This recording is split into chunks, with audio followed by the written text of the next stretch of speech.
Hey guys, so today we're with Paul Richards. He's a campaign organizer and also a consultant, and we're going to talk about his book, How to Be a Spin Doctor.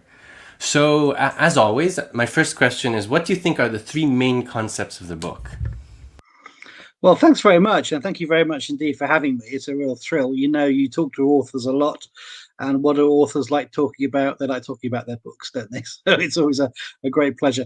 The book was here it is. I mean, the book was designed to be a set of very practical advice for anybody trying to use the methods of spin to promote a cause, a campaign, a candidate, even a company, and to sort of break down the mythology and there's some of the sort of the kind of mystique surrounding this idea of spin doctoring into something a little bit more obvious and something that people could really understand and get behind.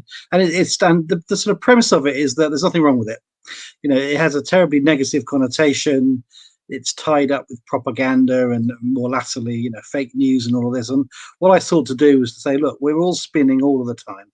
If you give a job interview, you're spinning. If you go on a date, you're spinning. If you're, putting forward a political message, campaigning, you're spinning. So let's be honest about that, and then think about what works in a very practical sense. So that was the idea of it. And the three main concepts of the book? So, the three main pieces of advice you could give someone if someone were to just listen to 5 minutes of this talk. Well, I would say that you need to be clear what your message is. So why are you doing what you're doing? And if let's take the example of a political campaign, let's say trying to change something, having a simplicity of message and being very clear. Secondly, understanding who the audience is for that. So who is it you need to persuade? And in electoral terms, that's obviously your target voters, but in political terms, it might be the decision makers or people with power or influence and the people that advise them. And then third of all, what are the tools and the tactics that you have? Whether it's word of mouth or whether it's the media, the mainstream media, your own media.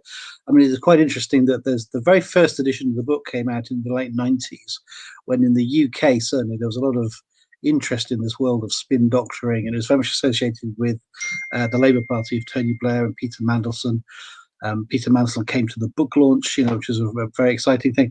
But the edition that I've just waved under your nose there, of course, appeared only a few years ago, and the landscape in terms of tools and tactics utterly transformed. The digital revolution has taken place in between those two editions. So when the publisher said, well, can you just come up with and just zhuzh it up a bit, a new edition, I couldn't do that. I had to pretty much rewrite it because so much had changed. I'll give you a very quick example if you don't mind. But the very first edition, which was independently published in a fairly low circulation, had advice on how to produce news releases to send your message out to newspapers and magazines, and it included advice on the weight that the paper should be on before you put it in an envelope and sent it out. Now, obviously, that's irrelevant and nonsense. Fast forward to the new edition, which is all about Twitter and Facebook and all the other digital platforms. So it's just a little example of how transformed the landscape is. So I would say message, audience, and tools and tactics. I was really shocked that you didn't talk about repetition. So I've got, before I ask my next question, I've got a mix of questions. So the first question would be, I talked to the vice president of the NDTC, or the National Democrats Training Committee, and he said that social media or social media spending should be about 15% of the whole campaign budget, which is the first thing I want to hear your comments about. And the second thing is, it was really interesting to not hear you talk about repetition. Because most of the books in communication always say just repeat, repeat, repeat. Well, I suppose within tools and tactics, I would include that idea of, absolutely hammering a message. The book says something along the lines of, if you say something 1,000 times, somebody somewhere is hearing it for the first time. And that is, of course, true. And I teach rhetoric and speech writing to students, and obviously repetition is one of the key elements of that as well in terms of persuasion using the spoken word. So definitely what I thought I heard you say was actually reputation, which is another key concept, of course, and within the book, the idea of a reputation, the way you are perceived and the way that people instantly react when they hear the name of your organization, your individual name, your cause, or whatever it might be, of course, is essential understanding. It's an intangible asset that you can build up slowly over time through 1,001 transactions and messages. And obviously, we know from experience something that can be thrown away in a second, in a single moment of madness on Twitter or anything else. So sort of reputation management is another kind of thread running through the idea. We don't do our media relations or our broader communications in a vacuum and for the sake of it. We do it because we are trying to build up this idea of a solid reputation, because once you have that, of course, then the messages land much better. People are more open to listen. They trust you. They're more receptive, and you're more likely to be successful as a result. And on the campaign spending or ads on social media, what do you think about the 15% part? Well, I think that's entirely based on the political culture that you're in, and the different limits there are on spending. Of course, in every different culture, if in political environment, different political market, there are entirely different rules on what you can and can't spend. So in the UK, we have spending limits which are minuscule compared to the American spend. And I mean, I've just been a candidate in an election in May in the UK myself. Unusually, normally I'm advising other people, but I stood myself unsuccessfully. But we did use a little bit of Facebook advertising, but I mean, the amounts were, laughably small. An American campaign consultant would just probably laugh if they saw the amounts we spent. So I think it depends. I mean, I would say, though, and I'd be interested to know why they said this, 15% does sound suspiciously low to me. I don't know about you, but that seems to be, I would have put it much higher than that, because we know we can reach an awful lot of people through targeted ads on social media in a far more effective way than other forms of advertising or other marketing spends. So, as ever, politicians answer, but it depends, I think. And what do you think is a spin doctor's ladder of needs? So if you have newspapers, TV ads, door to door, flyers, literature, and what do you think is the hierarchy, or is there a hierarchy? Is another question. Funny, I was running a session on this with some MPs staff on Friday, and what I was trying to sort of get across to them was it depends on who it is you want to reach. And once you've decided who your target audience is by age or by location or by interests, within an election campaign, it's by their previous voting behavior. You then work out where and how they are consuming news and information. And you have to work out, is there it might well be, particularly in the UK, there is a respected local or regional newspaper title, now obviously online now as well as physical, which is most people's weekly source of news about the area. And there are plenty of places where that is still true. It may well be there's a really good local radio station that is the go-to source. Local Facebook groups, very community level media where people are almost talking to each other, in a sort of word of mouth matrix. These are the places that may be far more effective than a national newspaper or a national, broadcaster outlet, which may just go over people's heads. And I think politicians in particular, national politicians, they tend to obsess about the media that they consume, right? So in the UK, that would be, the Guardian or the Times newspaper, BBC flagship programs like the Today programme on Radio 4 or the Newsnight on BBC 2. These are the things that they watch. And I keep saying, well, that's fine if you want to talk to each other. But if you want to talk to the mass of electors who you need to support you, then that's the wrong place to appear. So there's always that sense that you've got to go to where people really are, and that's the main insight of the book and of politics generally. Is you can't just create a bubble, or an echo chamber and talk to yourself.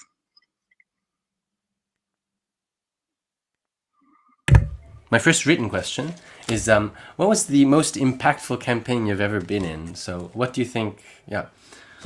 Well, interestingly, it was actually on the other side. So I worked for the UK government as a special advisor on media and communications, and I was working in our Department of Health. when we had a Labour government elected on the promise to bring in a smoking ban, so a ban on smoking cigarettes in public buildings. But the campaign was to not have a total ban, but to allow rooms where smokers could go inside offices or public buildings or airports or universities or whatever, and then other places, the majority of places where there was no smoking allowed at all. Now, the campaign from external organisations, the health bodies, anti-smoking, the Royal Colleges for Medicine, and so on, put together a campaign that said, look, it's ridiculous. You can't have a room where everybody smokes. That's far worse than having no smoking, And also, who's going to go and clean that room up? You're going to be forcing workers into an area where they're going to be breathing secondhand smoke. So the external campaign was such a brilliant campaign that it persuaded government to harden up its policy and to go further than the thing it had pledged. Now, you'll know from politics all over the world, it's very rare that happens. Normally, policies get watered down and things become weaker as they go through the process. So it's a campaign I really admired, and it was done using a lot of evidence. So there was a lot of evidence coming in from California and Scotland and Ireland, places where smoking bans had come in. It was done through political communications. It was certainly done through public advertising campaigns and this sort of thing, through trusted voices, as I say, like using medical voices. And very tightly targeted political lobbying, where ministers were being very tightly targeted and having their minds changed. So it's just it's a really good example. And of course, it has saved, I must check the figures, but, hundreds of thousands of lives have been saved in the last 10 years because of it. So, if you're looking to campaign for the public good, there are very few examples better than that, I would say. My next question is, what is the most common piece of advice you give to people who ask you questions? So during your lessons, etc. Well, I always think the most important thing is clarity. If you don't know what you're trying to say, and if you don't know what emotion or reaction you want from people, or what you want them to do, then don't be surprised if they don't do it. You can't just get these things by accident. So you just need real clarity, and that may involve a lot of kind of behind the scenes planning first and working out exactly what it is you want, and being very clear on that, and also then working out what's your fallback if you don't get what you want. What do you do then? So is there a position you can fall back on? But I think a lot of campaigns kind of start with great fanfare and press conferences and endorsements and all this sort of stuff, but then they kind of fizzle out. Do you know what I mean? They just disappear without having done much. And so people say, well, what happened to that campaign? So I think a clarity of what you're trying to do, and then a very clear timeline of when it is you're going to stop and reevaluate. So I think that'd be the main thing, is just having that sense of understanding deep within the organization, or even the individual, what are we trying to achieve here? And what we're trying to achieve is never just making a noise for the sake of it. I want to ask a question. Where do you draw the line between lying and just spinning, or at least kind of changing someone's image, and is it even worth drawing a line? Well, I counsel very strongly in the book against lying. I am against political lying. I'm against fake news. I'm a great devotee of George Orwell, who served his whole political life, right, as a writer, trying to expose lies and expose propaganda and expose political language which was designed to cover up lies. So I'm very much against that. But that's not to say organizations have to tell all of the truth all the time. And I do think there are times when you have to hold back and put your best foot forward to try and get the result that you want. Because if you're in the business of communicating change, you do need to lead on particular messaging. So the reason I say that thing about lying, by the way, is not only just for a moral reason, but also if you are found out, and you will be, then your credibility is undermined fatally. And thereafter, I think it's impossible. Even Donald Trump, eventually got found out, didn't he? I would say there's still lots of people who believe him, but it all sort of became unravelled. So it may get you so far for some of the time, but I don't think it's a feasible, lasting strategy. The way to counter it, though, I mean, you didn't ask this, Luca, but I'll answer a different question slightly, which is that, people often say to me, well, what can we do about fake news? People are saying these things about us. What can we do? You can't let a lie go. You have to rapidly rebut the lie and make sure your truth is out there very quickly, because no matter how stupid or absurd it seems and how outlandish and how ridiculous to you, there will be people who believe it, because there are now, as we know, people who will believe virtually anything, the earth is flat. So you have to push back all the time on that, and that's sort of the book kind of predates that in some ways. I think if I was to do a new edition, then I think sort of post-Trump reality would be part of it, because things have moved on even in the last 5 years. Well, I was going to ask you about your chapter 6, which is how to spin in print. And it made me think a lot about the relation, or how lobbying and spin doctoring is really close. I was just wondering if you could talk about that a little bit. Well, certainly, there it is. Certainly, there is a symbiosis between those two things, and I think if again, as with what do you mean by spin doctoring, so also what do you mean by lobbying? Lobbying can be a perfectly benign and positive, activity. Like I said, the lobbying that I admired most in government was that from the health bodies trying to save lives from smoking. So, it doesn't have to be corporate business interests necessarily. And there is, of course, a link between those two, because we know decision makers and decision takers and the people who advise them are influenced by the print media.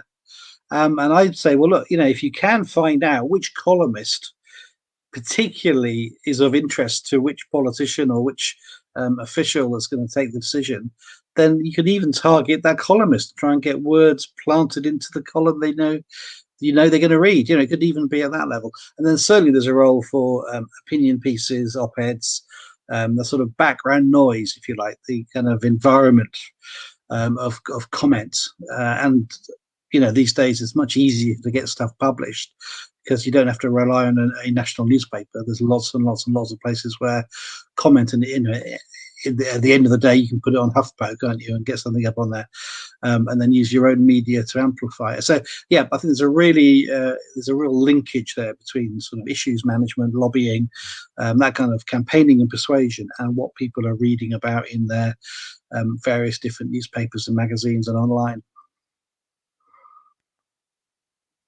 Sorry if I keep shooting questions your way, but I've got another question about attack ads and trying to make the whole election into a referendum on a candidate. So I remember a conversation I had with this small group of American consultants who were going around Europe helping people organize their elections. And one of the things they always said to us was, you have to try to make the whole election into a referendum on your opponent. And you just have to attack him every day. That's practically what they told me. And I was just wondering what you think about this.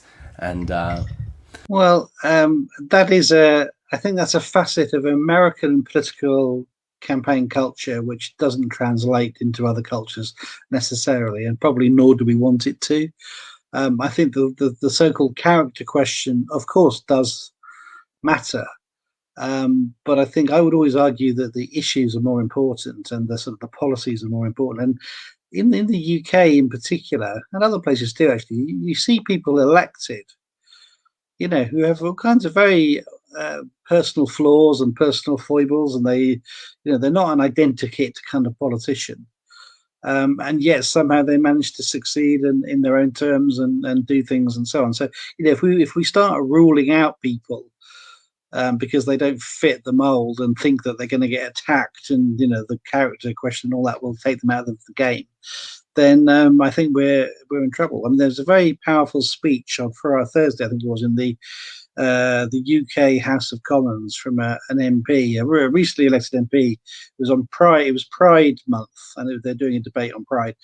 And he he came out as an alcoholic. So he said basically he was a gay man, but he said, my 20s were blighted by alcoholism and substance abuse, because of who I was and my identity. And it was a very moving personal testimony, and he's had a lot of plaudits for his honesty, and then today he's got on with being an MP and getting on with being a politician. Now, if you apply the American test of making a referendum and the character flaws and all this, he wouldn't even have been elected, and he wouldn't be re-elected, which he will. So I think we miss out on the crooked timber of humanity if we make it all about personal or even just perceived personal flaws. And we have to recognise that the issues and the policies are what count, and then the character of the person is having the integrity to carry those things out, isn't it? And that's what I judge people on, not whether they sort of fit into a particular identikit mold of what a politician should look like or sound like.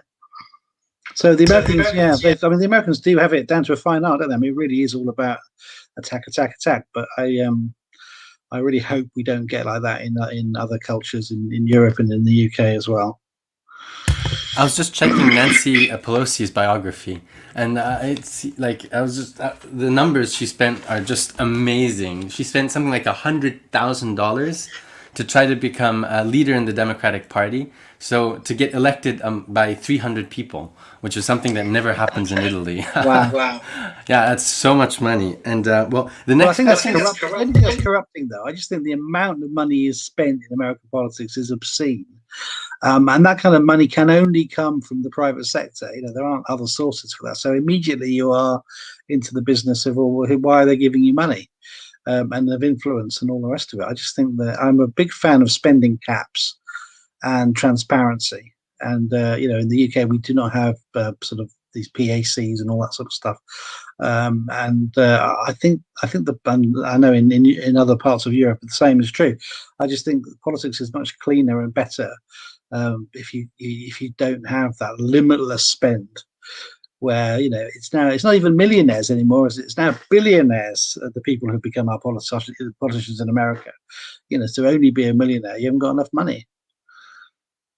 I find it disgusting to hear about centi-billionaires trying to organize lobbying efforts, etc. And also associating money with speech seems just so wrong, but that's the way it is. So my next question is that you have these people who will spend millions and millions and millions, and then they still don't win. Their campaigns are still terrible. So there isn't even an equation between the amount you spend and your success. Then the next question is a bit of a difficult question. So it's on what was wrong with Labour's message in the last election? So why did the red wall fall? I don't think it's difficult at all, actually. I run this as a little exercise with students and others, and I say, well, what was the Conservatives' message in the 2019 general elections? It's Boris Johnson. Okay, what was his message? And they all say, well, it was get Brexit done. That was the message. And get Brexit done appeared on every poster, every leaflet, every backdrop. He had it on boxing gloves like this, and he was there. He drove a bulldozer through a big wall with Brexit written on it, and cheesy as anything, but sort of the visualization of his metaphor. He had it on badges, and every single spokesperson, every proxy, everybody, get Brexit done. Right? What was Labour's message in that election? I then asked people. And there's just silence. And the problem was Labour had lots and lots of messages. They had rich policy documents and a manifesto filled with ideas, but none of it really landed and cut through. And even when it did, there was a pledge for everyone to get free broadband, for example. And you can argue about the merits of free broadband, and it's a relatively small country. You could probably deliver that, but it just wasn't taken seriously. And the other problem was they then started to add policy on. So they realized they hadn't made a particular pledge to a group of women who'd lost out in their pensions. So their old age pensions that were missing because they changed the age limit. And so they came up with a policy in the middle of the election campaign that they would all get their pensions, and that pledge was billions of pounds. And it just came out of nowhere. 1 minute we weren't going to do it, the next minute we were, because a spokesperson had said it out loud. So the messaging there was too much of it, and it wasn't credible. And as we've just been discussing, you have to be A, credible, and B, simple and clear. And that's what Labour was lacking. So on that basis, I think there are long-term problems for the Labour Party, as there are across Europe, of the collapse of the traditional working class and deindustrialization and the sort of voter de-alignment and all the big forces at work. But they were all exacerbated by the ineptitude of the campaign itself, and that was, as I say, just down to a kind of utter lack of clarity and credibility. It just came to mind that I think if someone spent 5 million euros, they would win every single election in Bologna. So yeah. Very good. Well, that's a campaign philosophy. The next question I've got, well, it's not a written question. It's about message discipline. So what you were just talking about was message discipline and how to just hammer one message. I was just wondering how you get message discipline in such a huge group. And how do you train them just to keep one message and keep hammering on that one message? Well, the Conservative Party in the UK serve as an example of this, ironically, because they are all supposed to be libertarian, right-wing, individualists. But when it comes to an election campaign, they become, as rigid and absolutely as solid as anything you might imagine. Sort of absolute discipline. And I think that's because they have a ruthlessness to win, and I think they just recognise that is how you win. And the last election in the UK suggests that they were right. So they're just very good at enforcing it, and they're very good at because they travel quite light ideologically as well. I mean, they've got their right-wing free market view, but everything else you can sort of negotiate. It just allowed them to totally change on Brexit, to become suddenly in favour of Brexit when for 30 years, 40 years they were not, and to hammer that message home individually without blushing, And of course, social media allows you, through WhatsApp in particular, to coordinate your messages very fast across a large number of proxies and spokespeople. Within minutes, a line can be put out and then start to be amplified. First social media and then mainstream media, in a way that it really couldn't 20 or 30 years ago. I mean, the joke with Labour was back in the 90s when my book first appeared was that everyone had those pagers. I mean, you won't know what a pager is, but it was a small electronic device about that big, like a box of matches, and text appeared on it. And it was something that you could, one person could, it was done via the phone network. So you dialed it in, you said the message, it appeared as text on a little black box that people carried in their pocket, and it would give you a line, and it would say, Labour will spend more on the criminal justice system or whatever, and you would just say that out loud. So that was the kind of really crude attempt at message discipline, and the pager became a symbol of this, everything that was wrong with politics. But now WhatsApp is obviously the way that this is done across all kinds of groups, and that's how you enforce the discipline. You get everyone basically electronically tagged to each other, and the messaging just goes out seamlessly from there. Yeah. My next question is about the image of a politician to his colleagues. So we often read in biographies how politicians seem to be very vindicative. So they seem to, it seems like if you cross me, I'm going to get you back. I was just wondering, how important do you think this image is towards your colleagues when you're in a legislative assembly, etc.? Yeah.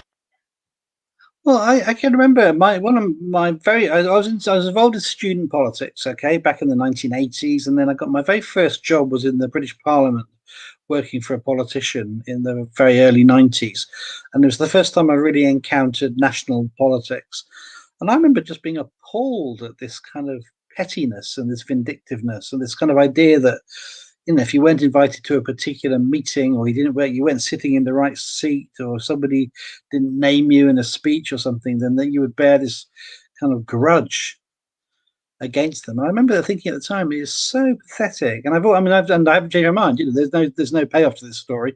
I believed it then, and I still believe it now. That some things you just got to let go, haven't you? And if you want people to respect you and to invite you to the meeting, you do that by being worthy of it, not because you kick off when you're not invited. And I certainly think if you're going to be involved in politics for a long time, then there's little point bearing grudges, because everything comes around, just all comes around eventually, and people change and alliances shift, and the sands of policy sort of shift, and you just got to be true to yourself and get on with it, and really don't treat anybody any worse than you would want to be treated yourself, and don't assume you're going to make great friends in politics, because there aren't really any friends in politics. But don't make any enemies either, I would say, would be my advice. That's really shocking, because I mean, almost every speaker of the House was really vindicative. Right. And yeah, very, very interesting piece of advice. Thank you. But do you think that's because they have a kind of machismo where they think they have to sound like that? They all think they're in The Sopranos, don't they, or something like that? And it is that kind of culture. But where does that get us? It doesn't get us anywhere, does it? Now I've got a question about corporate spin doctoring. So what do you think is the main difference between political spin doctoring and corporate spin doctoring? So how does a brand like, I don't know, Nike, how is that different from a candidate who runs his own campaign? Like, that's the question.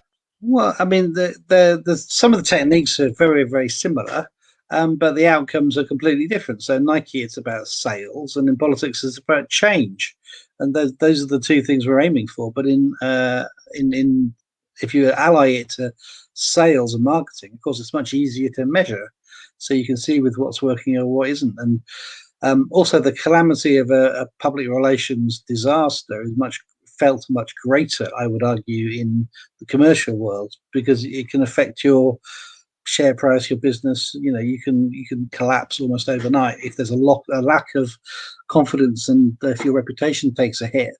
There's a very famous example in the UK of a man, must be 40 years ago now, called Gerald Ratner, who ran a very successful string of high street jewelers selling cheap jewelry to people. And he was very successful and very rich, and the business was very successful. And he gave a speech in which he said something very derogatory about his own products as a joke, and therefore the people who bought them, right? And he was joking, but it didn't get taken as a joke.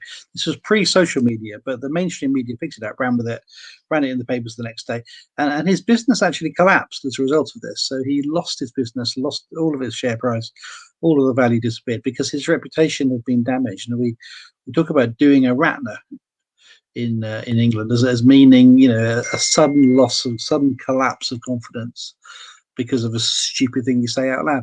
So there is that the stakes are a bit higher, I suppose, in the commercial world. But the same kind of rules apply. And, I admire corporate communications when it's funny, it's fast, it kind of understands the medium, particularly of social media. If it's on it quick, or it uses it effectively to say sorry when they've done something wrong, then I enjoy that. I admire that. I think we all can sort of get in on the joke and see that as a useful or a fun part of public discourse.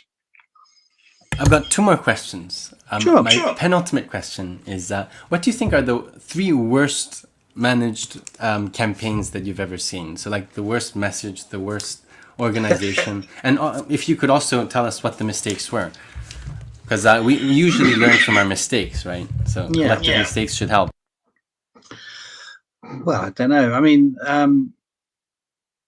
you've mentioned Labour's 2019 general election campaign, and I've explained what I think about. So I'm going to count that as one of them. So, lack of clarity, a leader who wasn't trusted, a brand that was tarnished, a party that was disunited, and a message that was confused. Particularly on Brexit, which was the big issue of the election. So pick a side, pick a lane, as they say. So that was a terrible disaster. The Labour Party 1983 election campaign was pretty awful as well, and that was an election campaign fought against Mrs. Thatcher, where Labour decided to adopt a very left-wing manifesto. And in the context of the Cold War, it allowed Mrs. Thatcher to paint Labour as being communist. And they even had an advert, I remember, saying, with the two manifestos side by side of the Labour Party and the Communist Party, and it said, "Like your manifesto, comrade," as the strapline. And this was in the height of the Cold War. Labour was pro-nuclear disarmament at the time. There's all sorts of suggestions that they're in bed with the Russians, all this stuff, all the usual stuff, Reds under the bed and all that. And Labour's election campaign just collapsed. I mean, it just became an absolute shambles. And that's often cited as an example of a kind of real low point for a mainstream social democratic party to go through. And then on the Conservative side, the the 2005 UK election, it's a very good example of misuse of rhetorical question. Okay, so their campaign was all about their strapline was, "Are you thinking what we're thinking?" Right, and then they had a series of statements that they would put up on billboards and all the rest of it. And the idea was that they were tapping into, like a dog whistle, tapping into the electoral sort of deep-seated psyche of things they thought the electorate were thinking. So, for example, they said, it's time to put a limit on immigration. Are you thinking what we're thinking? But the answer that came back was, well, no, we're not really, because the Labour Party got elected and the Conservatives lost. So it was trying to tap into a psyche that wasn't there. It turned out it was their own prejudices, not those of the electorate. I mean, if you fast forwarded 10 years, they would have probably done a lot better with the same slogan. But at that time, that wasn't perceived to be the issue that it became. So it's that classic thing. You don't ask a question unless you're sure of what the answer is, right? And that's true in rhetoric. It's true in everything else. If you think you're going to get the wrong answer, don't ask the question. So those are some political examples, I suppose, that you could look at of elections gone wrong, and because the spin was wrong, and the messaging was wrong, and the campaigning was wrong, and everything was wrong. This wasn't one of the questions, but what do you think were the 3 best campaigns you've ever seen?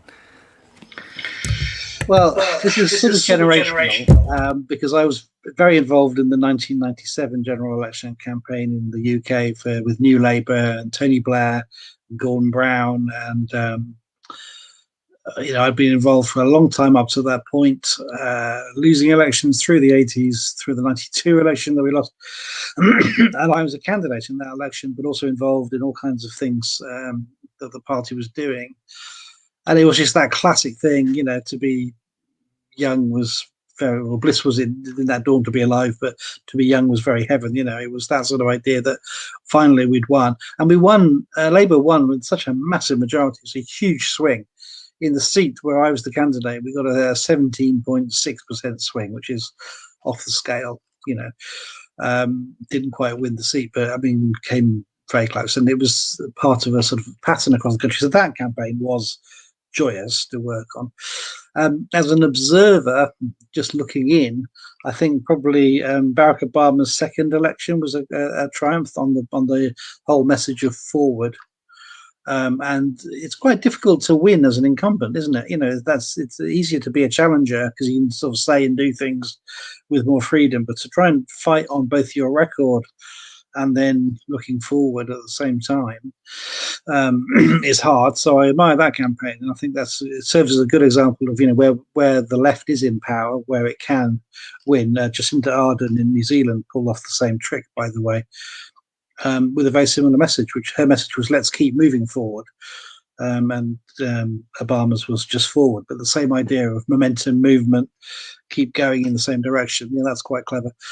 And then I'm afraid I have to say, and the winning campaign in the Euro referendum, so the Brexit campaign, I'm obviously a strong Remainer, and I campaigned on the other side of this, but just watching their campaign from the outside as on the receiving end of it, as it were, it was very, very skillfully done. Message discipline, very strong use of social media below the radar of the media itself, targeted ads, all kinds of clever social media tricks, and really just, the kind of disreputable use of dog whistle. But the margin of victory, which was tiny, was down to the campaign. So in their terms, they won.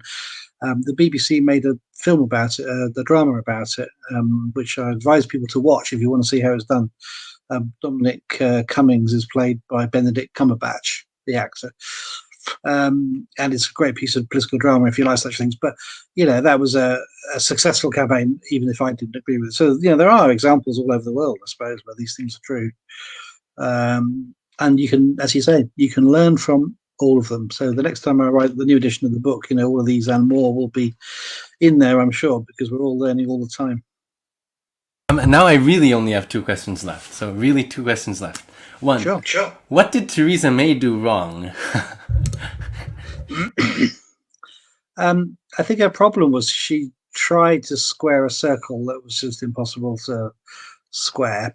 She was trying to balance two different forces and to sort of try and get something through that was on which the Parliament was too divided and the public didn't buy into it. I mean, she did, get more votes and more vote share than Labour into 2017, so she did have some support, but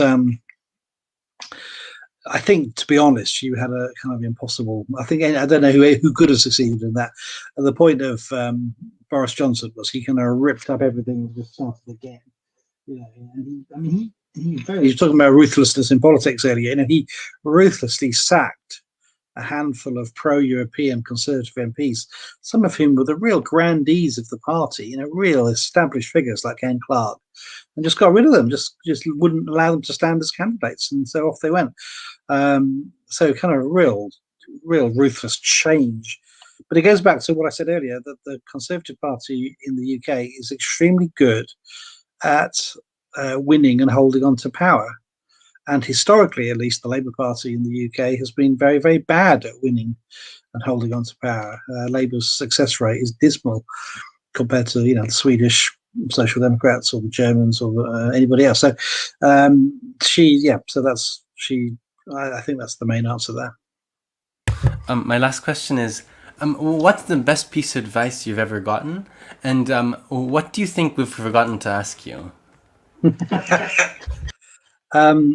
I suppose the thing you've forgotten to ask, but you haven't forgotten it, but I think the thing that fascinates me and the thing that is constantly interesting is the way technology is going to change all of this. And increasingly, as we curate our own news, we generate our own content, we talk to each other in non-mediated forms, how that will impact on the way people try and influence us and try and mold our opinions. As I said at the very start, there's nothing wrong with people trying to change your mind or get you to do things. That's fine.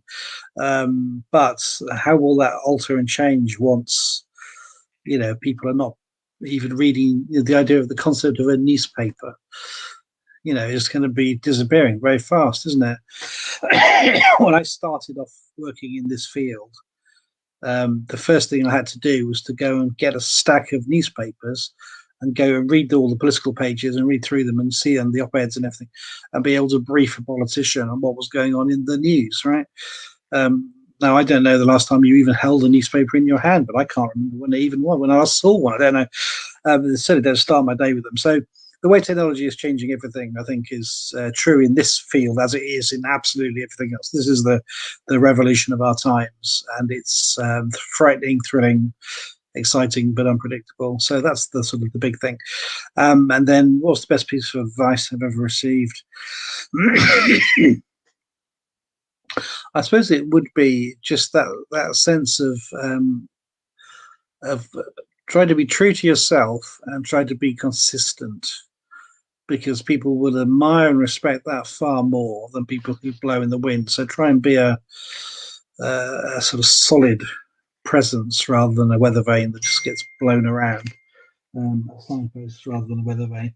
And it's amazing how you can stick to your guns on an issue that you believe in, and it's amazing how the environment around you changes and people can come on side and you can find yourself popular excuse me, on things that were not popular. And even if you lose, you can at least live with yourself and look yourself in the eye in the mirror in the morning, so be true unto yourself, I'd say. Wow, thank you so much for your time. Your book was amazing. And thank you so much. And thank you very much for the question. thank you. Thank you. Listen.